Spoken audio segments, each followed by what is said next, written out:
tudo bem contigo? Feliz 2024! Seja bem-vindo a mais um estudo do Comunidade Plus, iniciando o ano bem com o seu Deus no seu pequeno grupo.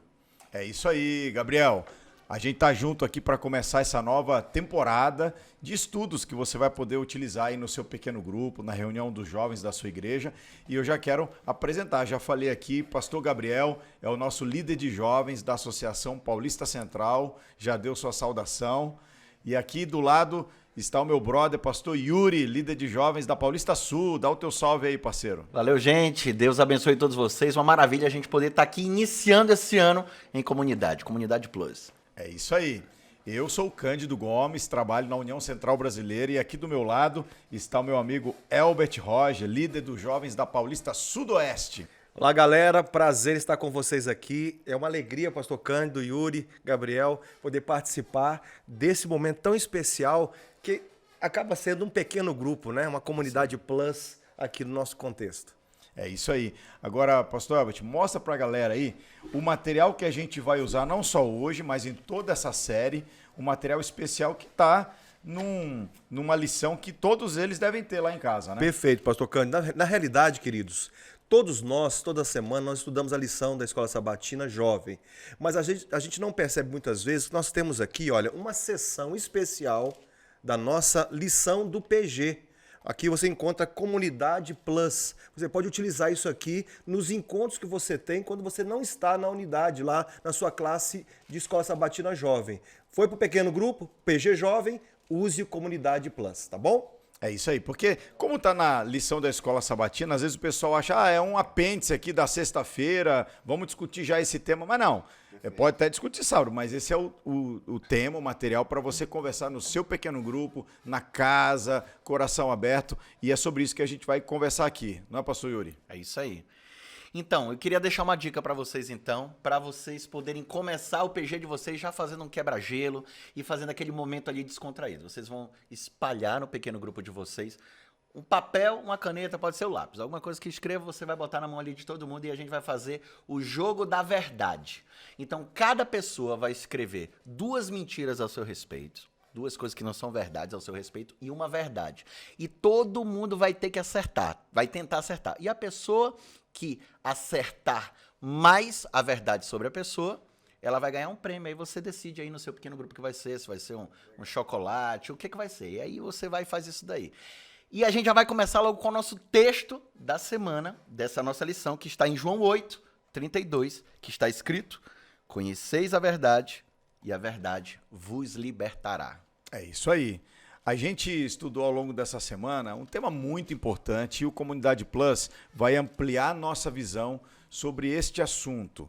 A gente vai tratar aqui sobre a verdadeira liberdade. Claro, quando a gente está prisioneiro de uma mentira ou de ignorância sobre algum tema, a gente perde muitas coisas, oportunidades, conexões, relacionamentos. E olha, pessoal, o tema dessa semana do Comunidade Plus é um tema um pouquinho delicado, né? Bem delicado, a gente está falando sobre intolerância religiosa. Alguém já viu isso acontecer? Não só na manchete de jornal, mas perto de você? Pastor Cândido, eu não só tive a oportunidade de ver situações assim, mas eu também vivi situações semelhantes a essa. Por exemplo, quando eu aceitei o Evangelho, quando eu aceitei a Cristo e decidi ser um observador do sábado, porque até então eu era um religioso, era pertencente à Igreja Católica, era um jovem muito dedicado à Igreja Católica, e quando eu descobri a verdade do sábado, eu me encantei e desejei guardar o sábado.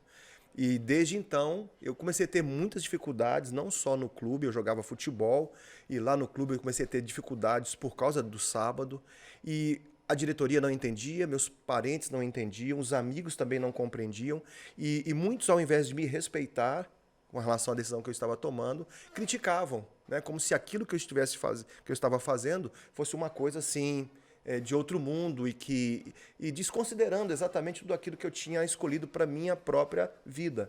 Então isso aconteceu comigo particularmente, eu posso dizer isso. Mas o que eu gosto de você mesmo é que você é humilde. Lá no meu clube. Lá no meu O cara clube. jogou no Cruzeiro e jogou na Quem seleção joga bola é a brasileira. gente, o cara dava show. Dava show, O né? cara dava show, o cara era da seleção Olha, brasileira. Olha, nível. eu sei que eu falei assim para descontrair, Sim. Albert, e alguém disse que maturidade é quando você é capaz de rir do que já te fez Sim, chorar. verdade, A gente está falando, verdade. como eu disse no começo, de um tema Verdade. sério. E você enfrentou desafios, de certa forma, o chacota, desrespeito em relação à sua confissão de fé. E eu lembro também, quando eu era garoto ainda, devia ter uns 14, 15 anos de idade talvez, estava entrando no ensino médio, eu decidi fazer teologia. E ver, cara, você estudando numa escola confessional, num país cristão, com todas as liberdades de culto e profissão de fé que a gente tem, quando um professor meu de química descobriu que eu desejava ser pastor, uma vez ele parou assim a aula e disse assim: ô Cândido, é verdade que você vai ser pastor? Eu falei, é. E ele disse, sabe o que para mim? Ele falou assim, então por que você continua vindo na escola? Você não precisa mais estudar nada. Vai lá pregar a Bíblia. É isso aí. É interessante você estar falando isso aí, Cândido. Normalmente, quando a gente pensa em intolerância religiosa, a gente pensa em coisa grande, né? Guerra Santa. Mas, na verdade, a intolerância religiosa ela começa no micro. Então, todos nós aqui, nós vamos ter. Eu me lembro que quando eu me converti, foi aí que eu percebi que na minha casa, por exemplo, porco não era carne, era tempero. Então, tudo na minha casa tinha porco. Absolutamente tudo tinha porco. Então, logo quando eu me converti, eu tive uma dificuldade muito grande, porque minha família ela não entendia que ela precisava mudar por minha causa. E eu era um adolescente, e aí eu estava passando por isso daí, dentro da minha casa, e aí foi muito difícil, até que Deus tocou o coração, tocou o coração da minha avó, tocou o coração da minha mãe. A minha mãe hoje em dia, graças a Deus, é uma cristã fervorosa. Mas você percebe que para você ser fiel no muito, você vai ter que passar por esse fogo, e esse fogo ele vai começar no micro, em algo mais íntimo, para você ser forte em coisas maiores também. Pastor Cândido, a intolerância e a tolerância, vamos dizer assim, ela tem esse aspecto, né, que envolve o amor. Tanto no que diz respeito à intolerância, que é a falta de amor, como a tolerância, que é o amor. Então, nesses casos assim, a gente também já foi vítima de intolerância, mas às vezes também a gente já provocou uma situação. A gente também é intolerante muitas vezes com as pessoas. Então, acho que é importante aqui, galera, a gente fazer uma reflexão para a gente poder assim pensar assim, será que só eu sempre estou sofrendo intolerância? Será que em algum momento eu também estou sendo intolerante? Porque a tolerância tem muito a ver com respeito, né? Então, se eu respeito o próximo, eu também vou ter o respeito. O amor é uma via de mão dupla, o amor que se dá e o amor que se recebe. Então a tolerância é mais ou menos nessa direção também. Você sabe, Albert, você tá falando aí, eu tava pensando o seguinte, a gente vive nos tempos de muita polarização. E aí a gente tem os militantes cristãos, que são aqueles que não são cristãos, mas querem militar e com isso acabam atacando outras pessoas. E a gente também tem os cristãos que, por não terem tanta base na Bíblia, eles acabam sendo fruto do meio. Aonde eles estão, deixam seus princípios serem corrompidos e acabam se deixando levar pelas tendências e modas da época. E eu estava pensando, vendo vocês falando, estava pensando aqui em Atos 1, quando Cristo fala, Cristo não chama nem militante e nem os frutos do meio. Cristo fala assim, vocês vão ser testemunhas.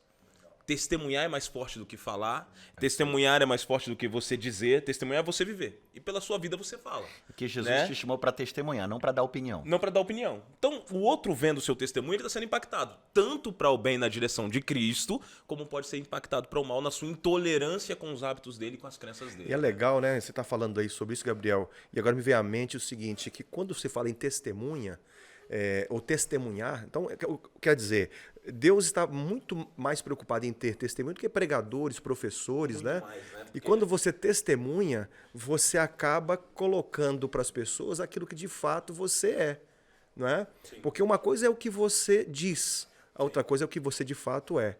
Diz até um pensamento que aquilo que você é fala tão alto que ninguém pode ouvir aquilo que você diz. Né?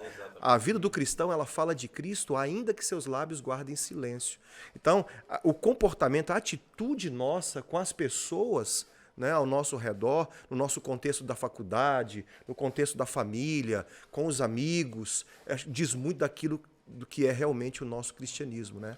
Agora, eu quero voltar numa questão que você colocou, Elbert, que eu achei muito interessante. A gente começou meio que o nosso bate-papo aqui, dividindo nossas experiências, de certa forma, a dificuldade lá no clube, na carreira, em casa, na escola, diferentes contextos, a gente pode se sentir vítima. Mas eu acho que esse assunto ele deve nos levar a uma profunda reflexão da gente avaliar nossa postura em relação a crenças que são diferentes das nossas. Você sabe que a Igreja Adventista já nasceu com uma vocação que tem que ver com a liberdade religiosa. Nós acreditamos que a religião, o Estado ou a nossa profissão de fé e o Estado não deve ser confundido. E a gente vai estudar isso mais adiante. Mas eu acho que o bate-papo dessa semana é para a gente também lançar um olhar para nós mesmos e avaliar, será que quando aquela pessoa que ela se veste diferente, tem uma crença diferente e tem rituais diferentes, quando ela se apresenta ou a gente cruza o caminho, será que a gente também franze a testa, faz um olhar diferente, consegue fazer um gracejo em relação à religiosidade de outra pessoa? Eu acho que essa é uma reflexão muito importante para nós também, né? Muito bem colocado, Cândido. Eu estava lembrando aqui, a minha família está na igreja há 60 anos, mais ou menos. E o que acontece com a minha família foi o seguinte: meu avô português, católico extremo, roxo, chegou no Brasil católico, casou-se com a minha avó vinha do candomblé. Então você vê que são duas religiões muito distintas. Compraram algumas casas, foram morar e foi morar uma família adventista. E morando nessa família adventista, apresentou para eles um comportor adventista. E o comportor não tentou, ele tentou a princípio dar um estudo pro meu avô não aceitou e ficou bem fechado, aquele português muito fechado. E através da amizade do testemunho, meu avô chegou na igreja. Depois disso, 3 gerações depois, nós somos mais de 40 pessoas da família na igreja. Através de uma amizade sincera e de um testemunho de vida. Vivendo com ele, visitando, estando ali conversando. Então, como você falou aqui, Cândido, tolerância total e sempre uma consideração com o próximo, né? É porque as pessoas, Gabriel, elas, principalmente as novas gerações, elas, mais do que aprender, elas estão mais preocupadas em apreender aquilo que você tem para dar para elas. É uma experiência de amizade, de relacionamento, na qual elas estão buscando ver o quanto de Jesus tem em você, para elas poderem pegar desse Jesus que tem em você. Então, é uma transferência de vida no qual a palavra do Senhor ela é a base nessa transferência de vida. E agora encaixa uma pergunta aqui rapidinho, só pegando o que você falou. Se eu levo o Cristo que eu tenho que me perguntar quanto de Cristo eu tenho. É isso aí. Como que eu estou vivendo isso? Né? Porque senão, como é que eu vou levar aquilo que eu não tenho? Né? E isso é muito importante, a gente falando sobre toda essa tolerância, a convivência com Cristo é primordial e essencial para qualquer um que quer levá-lo. Né? É isso mesmo. E é por isso que é importante a gente fazer uma reflexão sobre esse tema, né? Porque a coisa é tão profunda que isso está enraizado na nossa cultura, né? Eu posso citar um exemplo aqui, e eu mudei muito o meu pensamento desde que eu aceitei o cristianismo, né? Na minha casa, por exemplo, quando se falava em candomblé, era macumbeiro, e macumbeiro tinha uma conotação muito pejorativa, né? De alguma coisa ruim, danosa, alguém que é do diabo. E, na verdade, existem pessoas sinceras que estão inseridas em vários contextos religiosos do nosso país, né? E as pessoas também elas conseguem aprender através de um processo, né? A verdade ela é progressiva e à medida que você vai compreendendo as verdades da Bíblia e outros conceitos importantes da nossa vida moral, a gente vai crescendo e amadurecendo.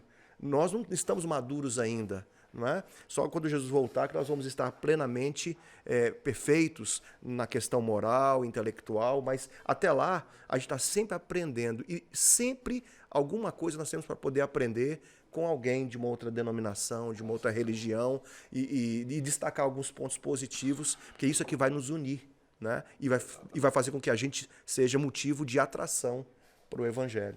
É isso. Sabe por que eu gosto do pequeno grupo, esse momento da gente bater papo? Porque a gente vai conhecendo as histórias uns dos outros. Sou amigo do Gabriel, do Yuri, do Elbert, mas quando a gente reúne para abrir o coração ao redor de um tema da palavra, a gente vai se aproximando mais da história um do outro. Então, você que lidera o pequeno grupo aí, esse é um momento especial para você conhecer dores, capítulos importantes da história de todos os jovens que fazem parte aí do seu pequeno grupo. Alguém certa vez disse assim, ó: o preço da liberdade é a eterna vigilância. para a gente ter a liberdade de culto, a liberdade religiosa, a gente tem que lançar esse olhar vigilante, por assim dizer, não apenas para os outros, mas para as nossas reações, palavras, humor, o nosso comportamento em geral. Valeu, né? Valeu. Valeu. Demais. Yuri, e aí? Vamos dar uma dica para os líderes aí? Vamos lá, vamos lá. Então, a dica que eu queria deixar pra você é: liga pra todo mundo. Lembra daquela frase, quem não é visto não é lembrado? Então, você precisa aparecer para essas pessoas, ligar para essas pessoas, ligar para quem já participou do teu pequeno grupo. Você liga também para as pessoas que você gostaria que participassem do seu pequeno grupo. Convida todo mundo. Tem que ligar. Chama, insiste para que seu pequeno grupo possa ser um canal de bênção, um local onde as pessoas possam conhecer desse Jesus maravilhoso que você vive. Amém. Olha só, galera, a gente tá falando do Cristo que você tem que levar e você sabe que para você levar Jesus você precisa de uma boa comunhão. Então, primeira dica, assina a tua lição da Escola Sabatina, bendito. Se você ainda não tem, tá perdendo metade da tua vida. Corre atrás, vai lá e assina. E não deixa passar, eu já tô até aqui com a minha camisa, não sei se você notou, amado, e tô aqui com a meditação desse ano, que foi escrita pelo nosso pastor Cândido, que tá aqui, e você não pode perder tempo. Vai lá, adquire a sua, tá legal? Para que você possa ter um ano abençoado, Eu já tenho. mais próximo de Jesus. Já tem a tua, né? Já tem a minha. Não, eu vou deixar o pessoal de casa com água na boca. A minha é autografada, tá? Ok. Então, olha só. A minha também, viu? A Então minha é tem o uma seguinte, autografada. adquire essa de meditação amado que vai te ajudar na tua comunhão diária para você levar Jesus pro mundo. Que Deus te abençoe. Bom demais, passa rápido, passa voando. Espero que você tenha sido abençoado por esse bate-papo, por essas ideias. Aplique aí no seu pequeno grupo que vai ser bênção. Vamos fazer uma oração, pessoal, para a gente fechar o nosso momento de bate-papo? Querido Deus, nós queremos ser reflexo da tua imagem, do teu amor aqui nesta terra. Que por onde nós passarmos, as pessoas sintam o teu amor, liberdade, esperança e o desejo de viver a eternidade ao teu lado. É o nosso desejo, em nome de Jesus. Amém. Amém, Senhor.